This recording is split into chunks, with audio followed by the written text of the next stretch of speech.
వీక్షకులందరికీ నమస్కారం. Vijayawada Hyderabad greenfield 6 line రహదారికి సంబంధించి మరో బిగ్ అప్డేట్ వచ్చింది.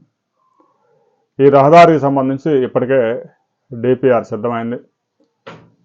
జాతీయ రహదారుల సంస్థకి ఇది పరిశీలన నిమిత్తం పంపించారు.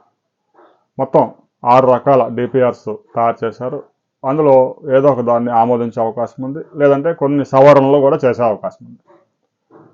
ఇప్పటికే హైదరాబాదు శివారు వరకు 6 లైన్స్ అందుబాటులో ఉంది.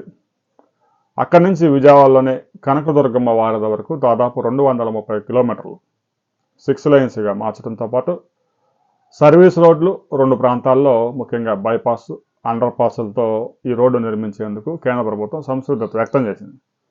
దేశంలో అత్యంత రద్దీ కలిగిన రహదారుల్లో, జాతీయ రహదారుల్లో విజయవాడ, హైదరాబాద్, ఏదైతే మచిలీపట్నం టు పూణే జాతీయ రహదారి ఉందో ఈ రహదారి కూడా. ఈ రహదారిలో విజయవాడ హైదరాబాద్ స్ట్రెచ్లో విపరీతమైన ట్రాఫిక్. ఒక్కసారి పండగలు కనుక వచ్చినాయంటే ఆ టోల్ గేట్ల దగ్గర ఇక జాతరే.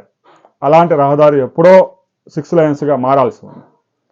అనేక కారణాలు, భూసేకరణలో అనేక ఇబ్బందులు, ఇక 2 రాష్ట్రాల మధ్యలో ఉండడం వల్ల 2 రాష్ట్రాల వైపు నుంచి కేంద్ర ప్రభుత్వం మీద ఒత్తిడి లేకపోవడం వల్ల చాలా లేట్ అయింది. ఎందుకంటే అంత ట్రాఫిక్ ఉన్నటువంటి ఈ రహదారి 4 లైన్స్ సరిపోయే పరిస్థితి లేదు. సర్వీస్ రోడ్లు లేవు, నిత్యం ప్రమాదాలు. దేశంలో అత్యధికంగా ప్రమాదాలు జరుగుతున్న జాతీయ రహదారి ఏదైనా ఉందంటే విజయవాడ హైదరాబాద్ జాతీయ రహదారి. ఇప్పటికైనా కేంద్ర ప్రభుత్వం డిపిఆర్ ఒక నెల రోజుల్లో ఆమోదం తెలపబోతా ఉంది.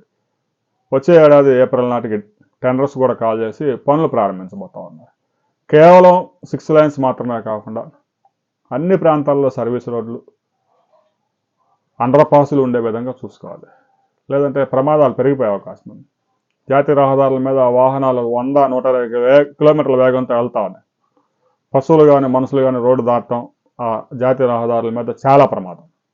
అందువల్ల జాతీయ రహదారుల్లో రోడ్డు క్రాసింగ్ చేసే వ్యవహారం లేకుండా గ్రీన్ఫీల్డ్ హైవే కారిడార్స్ రాబోతా ఉన్నాయి. రోడ్డు ఎక్కడ పడితే అక్కడ క్రాస్ చేసే అవకాశాలు ఉండవు.